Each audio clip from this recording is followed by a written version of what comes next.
नमस्कार। आजादी के इस अमृत काल में देश की आजादी के और देश के कोटि कोटि जनों के अमृत रक्षक बनने पर आप सबको बहुत बहुत बधाई। मैंने आपको अमृत रक्षक इसलिए कहा क्योंकि आज जिन युवाओं को नियुक्ति पत्र मिल रहा है वो देश की सेवा के साथ साथ देश के नागरिकों की, देश की रक्षा भी करेंगे। इसलिए एक तरह से आप इस अमृत काल के जन और अमृत रक्षक भी हैं।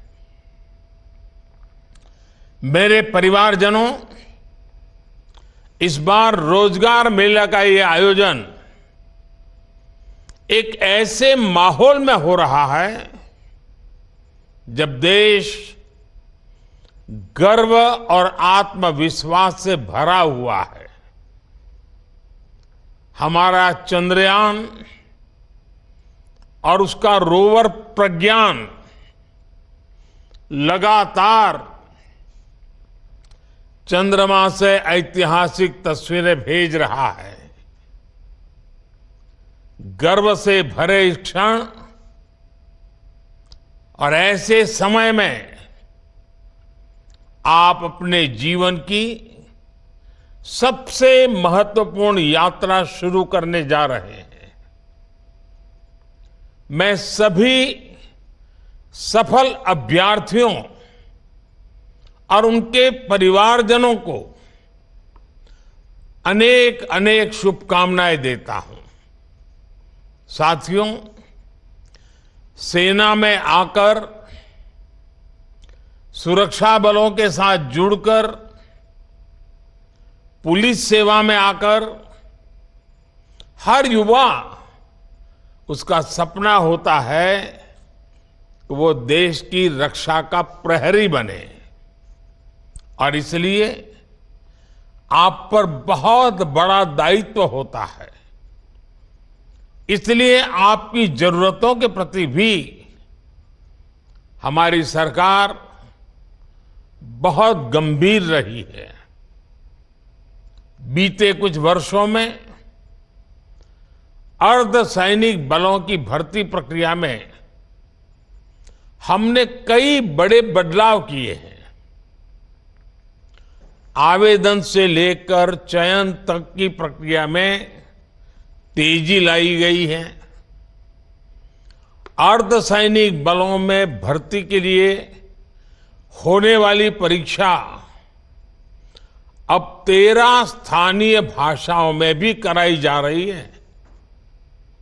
पहली ऐसी परीक्षा में सिर्फ हिंदी या अंग्रेजी चुनने का ही विकल्प होता था। अब मातृभाषा का मान बढ़ा है। इस बदलाव से लाखों युवाओं के लिए रोजगार पाने के रास्ते खुल गए हैं। पिछले वर्ष भी छत्तीसगढ़ के नक्सल प्रभावित जिलों में सैकड़ों आदिवासी युवकों की नियुक्ति की गई थी।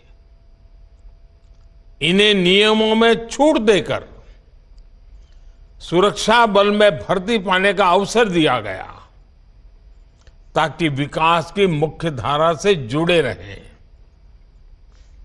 इसी तरह बॉर्डर डिस्ट्रिक्ट और उग्रवाद प्रभावित जिलों के युवाओं के लिए कांस्टेबल भर्ती परीक्षा में कोटा बढ़ाया गया है।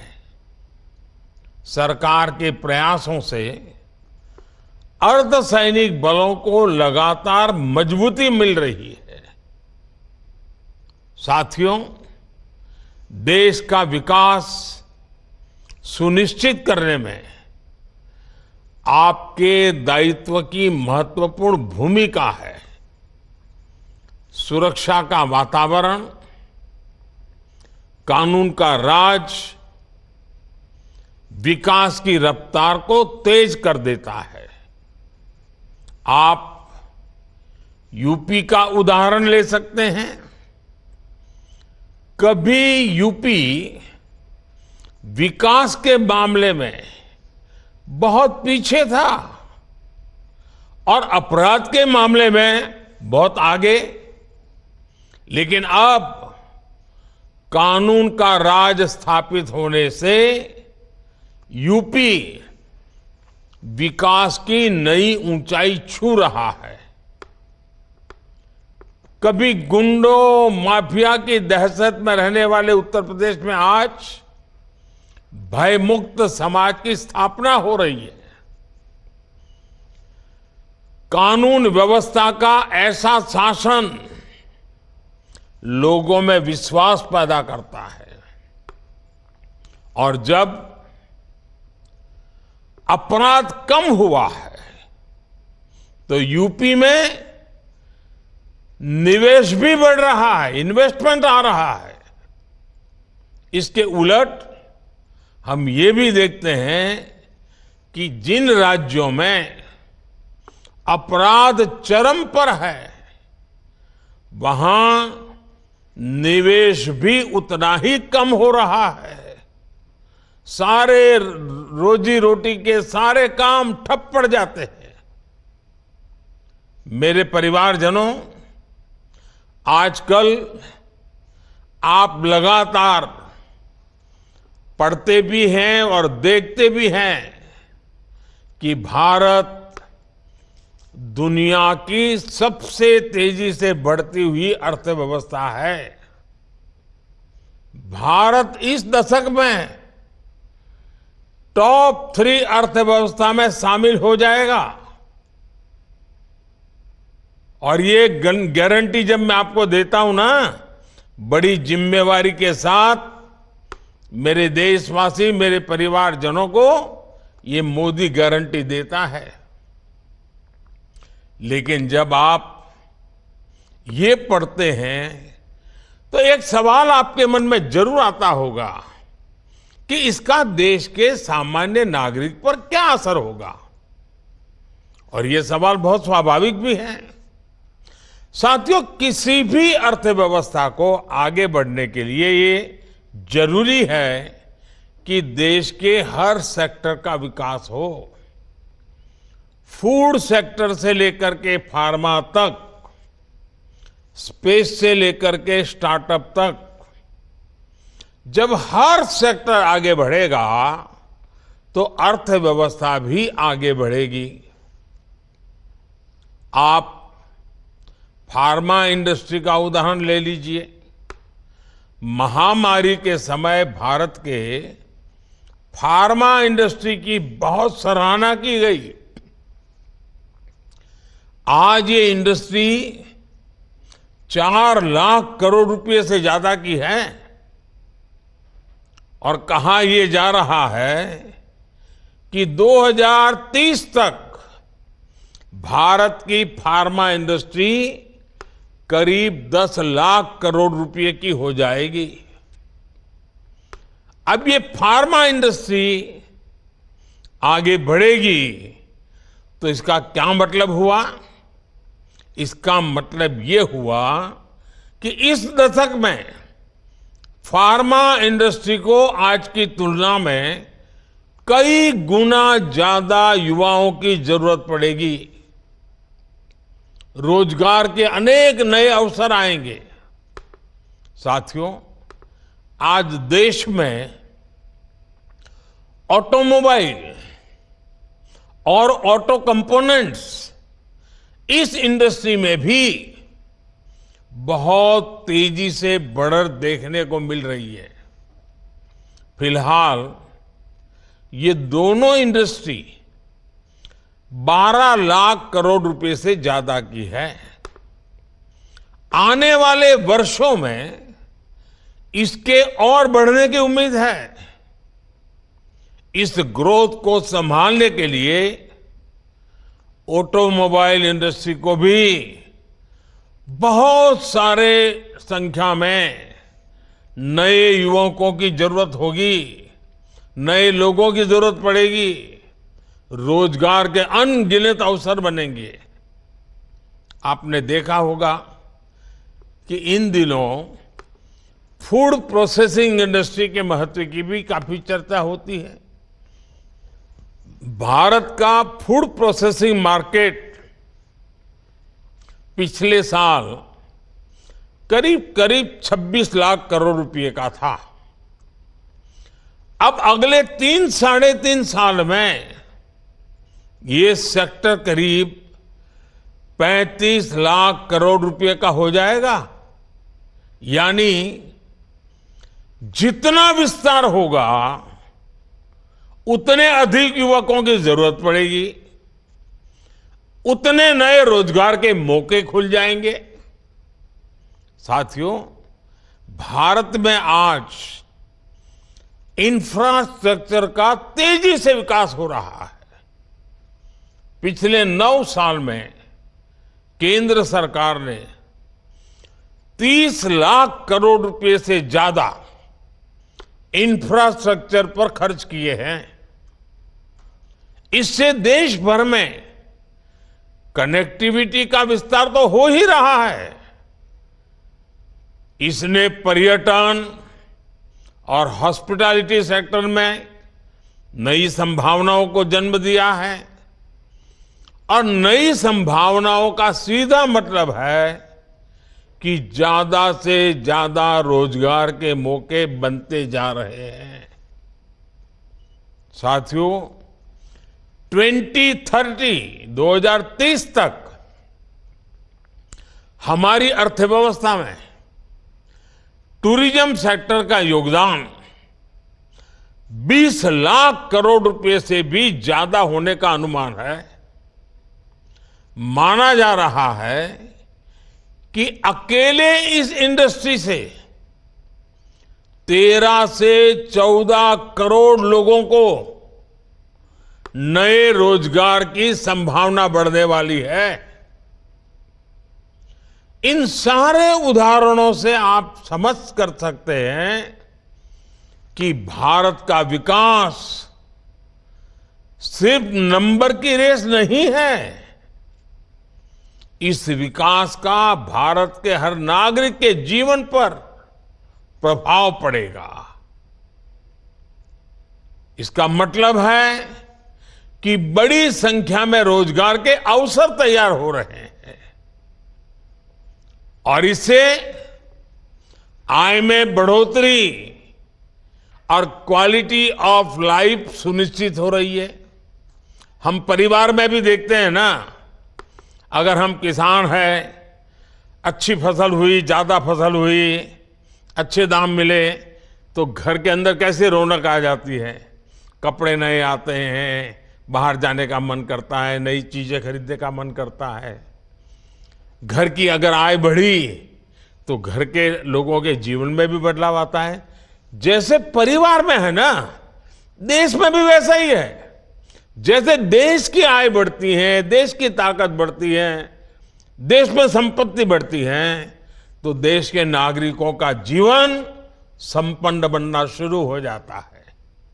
साथियों, पिछले 9 वर्षों के हमारे प्रयासों से परिवर्तन का एक और नया दौर दिखने लगा है। पिछले साल भारत ने रिकॉर्ड एक्सपोर्ट किया। ये संकेत है कि दुनिया भर के बाजारों में भारतीय सामानों की डिमांड लगातार बढ़ रही है। इसका मतलब है कि हमारा प्रोडक्शन भी बढ़ा है और प्रोडक्शन के लिए जो नए नौजवान लगे उसके कारण रोजगार भी बढ़ा है और स्वाभाविक है इसके कारण परिवार की आय भी बढ़ रही है। आज भारत दुनिया का दूसरा सबसे बड़ा मोबाइल फोन निर्माता देश है। देश में मोबाइल फोन की डिमांड भी लगातार बढ़ रही है। सरकार के प्रयासों ने मोबाइल मैन्युफैक्चरिंग को भी कई गुना बढ़ा दिया है। अब देश मोबाइल से आगे बढ़कर दूसरे इलेक्ट्रॉनिक गैजेट्स पर भी फोकस कर रहा है। आईटी हार्डवेयर प्रोडक्शन के लिए क्षेत्र में हम वैसी ही सफलता दोहराने वाले हैं जैसी मोबाइल के क्षेत्र में हासिल की है। वो दिन दूर नहीं होगा जब मोबाइल की तरह ही भारत में बने एक से बढ़कर एक लैपटॉप, टैबलेट और पर्सनल कंप्यूटर दुनिया में हमारी शान बढ़ाएंगे। वोकल फॉर लोकल के मंत्र पर चलते हुए भारत सरकार भी made in India laptop, computer जैसे अनेक प्रोडक्ट्स खरीदने पर जोर दे रही है। इससे मैन्युफैक्चरिंग भी बढ़ी है और युवाओं के लिए रोजगार के नए मौके भी बन रहे हैं। इसलिए मैं फिर कहूंगा, अर्थव्यवस्था के इस पूरे चक्र को संभालने की, इसे सुरक्षा देने की बहुत बड़ी जिम्मेदारी आप सभी, जब ये सुरक्षा कर्मी के रूप में आपका जीवन आरंभ हो रहा है, आपका कार्य आरंभ हो रहा है, तो कितनी जिम्मेवारी आपके सर पर है, इसका आप भली भांति अंदाज लगा सकते हैं। मेरे परिवारजनों, 9 साल पहले आज के ही दिन प्रधानमंत्री जन धन योजना लॉन्च की गई थी। इस योजना ने गांव और गरीब के आर्थिक सशक्तिकरण के साथ ही रोजगार निर्माण में भी बहुत बड़ी भूमिका निभाई है। 9 साल पहले देश में बहुत बड़ी संख्या में लोगों के पास बैंक खाता ही नहीं था। बेचारों ने बैंक का दरवाजा नहीं देखा था। लेकिन जनधन योजना के कारण बीते 9 वर्षों में 50 करोड़ से ज्यादा नए बैंक खाते खोल चुके हैं। इस योजना से गांव गरीब तक सरकारी लाभ सीधे पहुंचाने में तो मदद मिली ही है, और साथ ही महिलाओं, दलितों, पिछड़ों, आदिवासियों के रोजगार और स्वरोजगार को इससे बहुत बल मिला है। जब गांव गांव में बैंक खाते खुले तो इसके लिए बैंकिंग कॉरेस्पोंडेंट्स के रूप में, बैंक मित्र के रूप में लाखों युवाओं को अवसर मिले। बैंक मित्र हो, बैंक सखी हो, इसके रूप में हमारे हजारों बेटे बेटियों को रोजगार मिला। आज 21 लाख से अधिक युवा साथी बैंकिंग कॉरेस्पोंडेंट, या तो कहें बैंक मित्र या बैंक सखी के रूप में गांव गांव में सेवाएं दे रहे हैं। बड़ी संख्या में डिजिटल सखियां महिलाओं और बुजुर्गों को बैंकिंग सेवा से जोड़ रही है। इसी प्रकार जनधन योजना ने रोजगार और स्वरोजगार के एक बड़े अभियान मुद्रा योजना को बल दिया। इससे महिलाओं सहित उन वर्गों को छोटे छोटे बिजनेस के लिए लोन लेना आसान हुआ। जो कभी इसके बारे में सोच भी नहीं सकते थे। इन लोगों के पास बैंकों को देने के लिए कोई गारंटी नहीं होती। ऐसे में सरकार ने खुद उनकी गारंटी ली। मुद्रा योजना से अभी तक 24 लाख करोड़ रुपए से अधिक के लोन दिए जा चुके हैं। इसमें करीब 8 करोड़ साथी ऐसे हैं जिन्होंने पहली बार कोई बिजनेस शुरू किया है, अपना काम शुरू किया है। पीएम स्वनिधि योजना के तहत करीब करीब 43 लाख स्ट्रीट वेंडर्स को, रेहड़ी पटरी वाले जो लोग होते हैं ना हमारे, पहली बार बैंकों से बिना गारंटी का ऋण स्वीकृत हुआ है। मुद्रा और स्वनिधि के लाभार्थियों में बड़ी संख्या में महिलाएं, दलित, पिछड़े और मेरे आदिवासी युवा हैं। जनधन खातों ने गांवों में महिला सेल्फ हेल्प ग्रुप्स को मजबूत बनाने में भी बहुत मदद की है। आजकल तो मैं गांव में जाता हूं, जब महिला सेल्फ हेल्प ग्रुप की बहनों को मिलता हूं तो कई तो उसमें से आगे गए, मैं तो लखपति दीदी हूं। ये सब इसी से संभव हुआ है। सरकार जो आर्थिक मदद करती है वो महिला सेल्फ हेल्प ग्रुप से जुड़ी महिलाओं के बैंक खातों में अब सीधे जमा होता है। जनधन योजना ने देश में सामाजिक और आर्थिक परिवर्तन को गति देने में जो भूमिका निभाई है वो वाकई हमारी बड़ी बड़ी यूनिवर्सिटीज के लिए अध्ययन का विषय है। साथियों, अब तक रोजगार मेले के अनेक आयोजनों में लाखों युवाओं को मैं संबोधित कर चुका हूं। उन युवाओं को पब्लिक सर्विस या अन्य क्षेत्रों में रोजगार मिला है।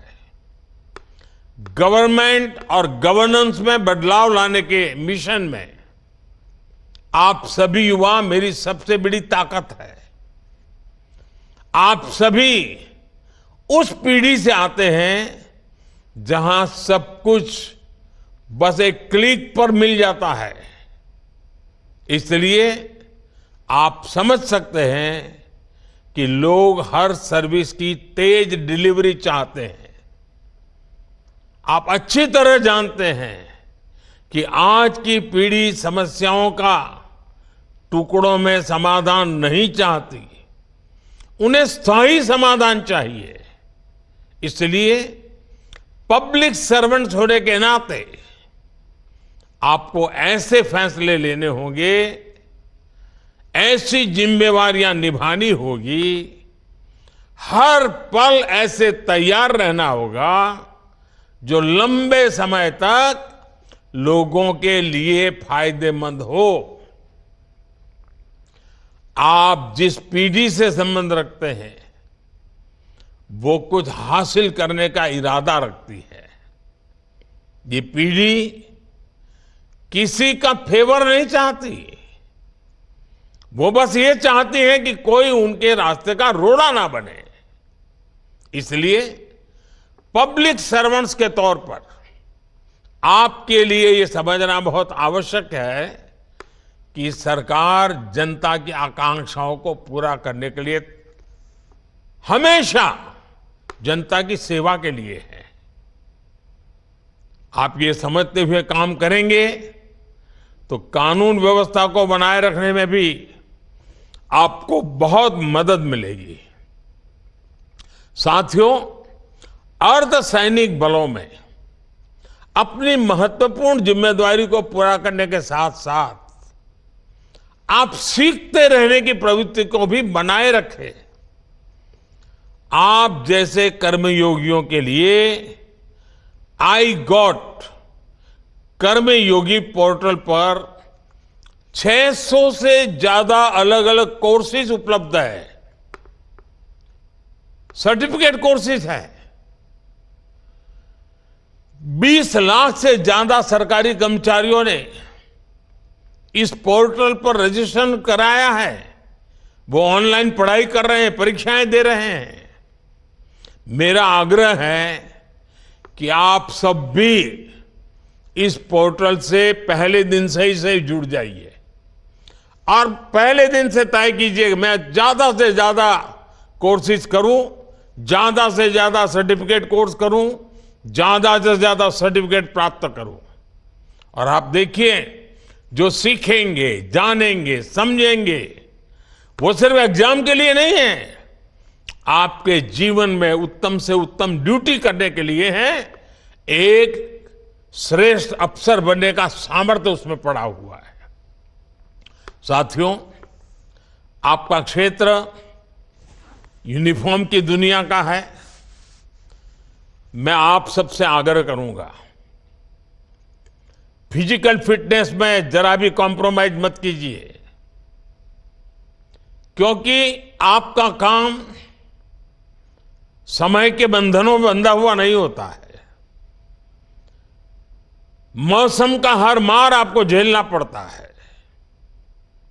फिजिकल फिटनेस ये आपके विभाग में काम करने वालों के लिए बहुत जरूरी है। फिजिकल फिटनेस से ही आधा काम तो यूं ही हो जाता है। अगर आपके ढंग से आप खड़े हैं तो कानून व्यवस्था संभालने में कुछ करना नहीं पड़ता है, खड़ा रहना ही काफी हो जाता है। दूसरा मेरा मत है, आपकी ड्यूटी में तनावपूर्ण पल बहुत बार आते हैं।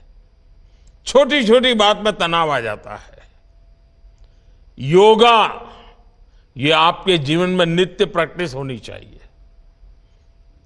आप देखेंगे एक संतुलित मन आपके कार्य के लिए बहुत बड़ी ताकत देगा। योगा ये सिर्फ फिजिकल एक्सरसाइज नहीं है। स्वस्थ मन के लिए, संतुलित मन के लिए और आप जैसे लोगों की ड्यूटी में तनाव से मुक्त रहने के लिए ये जीवन का हिस्सा होना बहुत जरूरी है। साथियों, देश 2047 में जब आजादी के 100 साल मनाएगा, तब आप सरकार में बहुत उच्च पद पर पहुंचे होंगे। ये 25 साल देश के और ये 25 साल आपकी जिंदगी के कितना अद्भुत संयोग है। अब मौका आपको नहीं गंवाना है।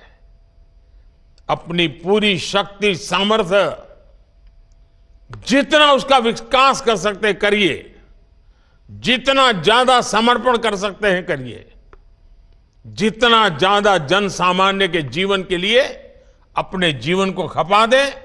आप देखिए, जीवन में एक अद्भुत संतोष मिलेगा, एक अद्भुत आनंद मिलेगा और आपके व्यक्तिगत जीवन की सफलता आपको संतोष देगी। मेरी आपको बहुत शुभकामनाएं हैं। आपके परिवारजनों को बहुत बहुत बधाई है। बहुत बहुत धन्यवाद।